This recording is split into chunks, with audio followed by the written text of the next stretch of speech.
اللہ کے نزدیک محبوب اور پسندیدہ جگہ کیا ہے؟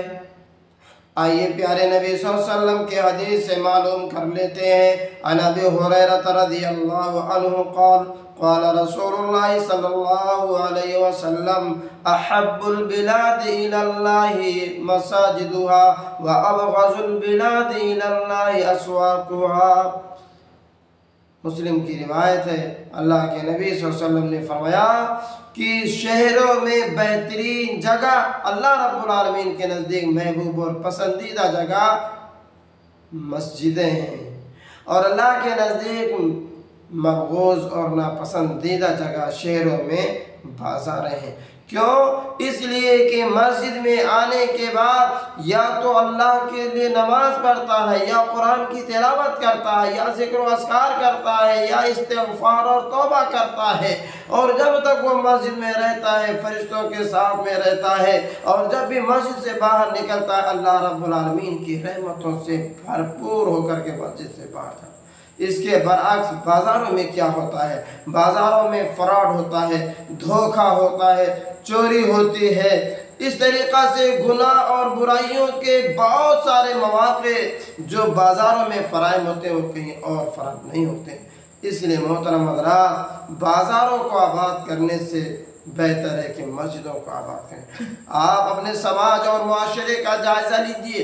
اس پرفتن دور میں، ایسے ماحول میں جب کہ مسلمانوں پر ظلم و ستم کیا جا رہا ہے، مسلمانوں کو بدنام کیا جا رہا ہو، مسلمانوں کی مسجدوں کو نشانہ بنایا جا رہا ہو، اپنے سماج اور معاشرے کی مسجدوں کا جائزہ لیں۔ کتنے % مسلمان مسجدوں میں حاضر ہوتے ہیں؟ اگر آپ غور کریں گے، اگر آپ اندازہ لگائیں گے تو صرف 5%، 2% مسلمان مسجدوں میں آتے ہیں۔ محترم حضرات، اتنے مسلمانوں کی دعاؤں سے ہمارا کام بننے والا نہیں ہے۔ اس لیے مسلمانوں جاگو، اپنے سماج معاشرے کی مسجدوں کو آباد کرو۔ کیوں؟ کیونکہ اللہ کے نبی صلی اللہ علیہ وسلم نے فرمایا کہ جو آدمی وضو کر کے مسجد میں آتا ہے فَهُوَ زَائِرُ اللَّهِ، وہ اللہ کا مہمان ہوتا ہے۔ وَحَقٌّ عَلَى الْمَزُورِ أَن يُكْرِمَ الزَّائِرَ، اور میزبان پر فرض ہے، یعنی اللہ رب العالمین پر بھی فرض ہے کہ وہ اپنے مہمانوں کی ضیافت کرے۔ یعنی جب ہم نماز پڑھنے کے لیے مسجدوں میں آئیں گے اللہ کے مہمان بنیں گے، اور جب اللہ کے مہمان بنیں گے تو ہم ذلیل اور رسوا نہیں ہوں گے۔ ضروری ہے کہ ہم اپنے سماج اور معاشرے کے مسجدوں میں حاضر ہوں، اس کو آباد کرنے کی کوشش کریں۔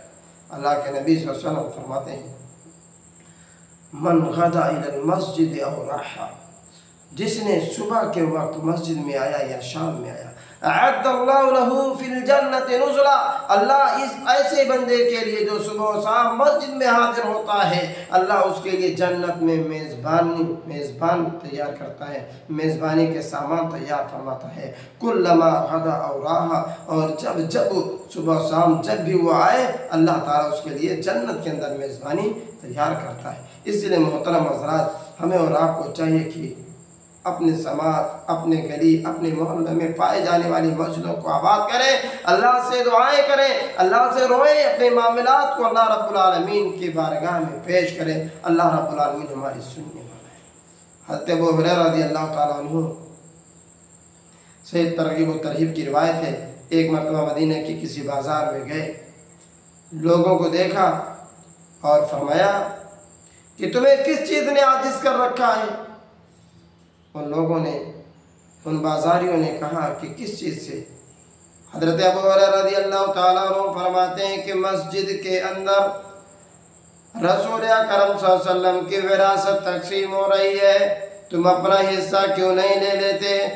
چنانچہ وہ لوگ بھاگے مسجد میں آئے، دیکھا کوئی چیز بٹ نہیں رہا ہے، واپس گئے، بازار میں گئے، حضرت ابو ہریرہ رضی اللہ تعالیٰ عنہ سے ملاقات کی اور فرمایا مسجد میں تو کچھ بٹ نہیں رہا۔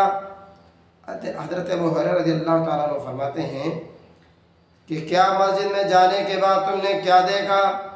ان لوگوں نے فرمایا کہ ہم نے چند لوگوں کو دیکھا، کچھ لوگوں کو دیکھا جو نمازیں پڑھ رہے تھے، کچھ لوگوں کو دیکھا قرآن کی تلاوت کر رہے تھے، کچھ لوگوں کو دیکھا کہ حرام اور حلال میں بحث کر رہے تھے، یعنی علوم دینیہ کو حاصل کر رہے تھے۔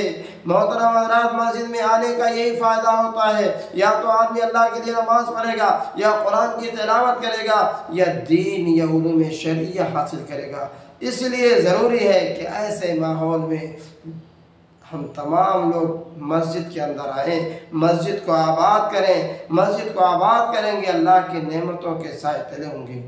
آج ہماری حالت مسجدوں کو لے کر کے بڑی خستہ ہے، اس لیے محترم حضرات اللہ رب العالمین سے دعا کریں کہ اللہ ہمارے دلوں میں مسجدوں کی محبت کو پیدا کر دے، اور ہم تمام لوگوں کو 5 وقتہ نماز کے لیے مسجد میں حاضر ہونے کی توفیق عطا فرمائے۔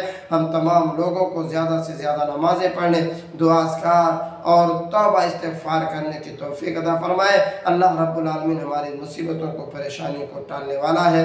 ہم دعا کریں گے انشاءاللہ العزیز، اللہ تعالیٰ ہماری دعا کو قبول فرمائے گا اور ہم پر آنے والے مصائب اور پریشانیوں کو ٹال دے گا۔ اللہ ہم تمام لوگوں کو کہنے سننے سے زیادہ عمل کی توفیق بخشے، آمین۔ السلام علیکم ورحمۃ اللہ۔